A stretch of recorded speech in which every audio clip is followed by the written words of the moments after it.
એસ્મા નામના રાક્ષસ સામે વિજય મેળવવા માટે આજ આખા ગુજરાત પર હાઇડ્રોજન બોમ્બ ફેંકવામાં આવી રહ્યો છે.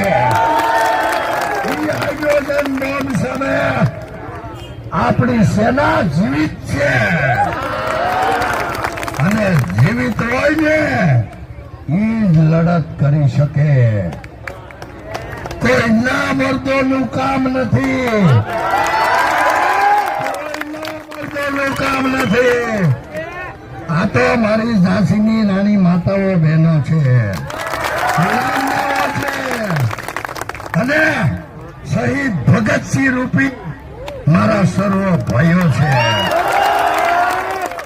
અને શહીદી ઓરકે પડેલે આ વખતે તો શહીદી પણ ઓરશું અને કોરોનામાં પણ ઓરી હતી तो ये क्या चीज है, एस्मा क्या चीज है.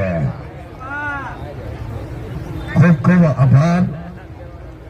दरेक जिल्लाમાંથી પોતાનો પરિવાર નોકરી છોડી છે હો, એટલે આજે બોલીશ પોતાની નોકરી છોડીને પણ અત્રે આપણે અહીં ઉપસ્થિત થયા છીએ.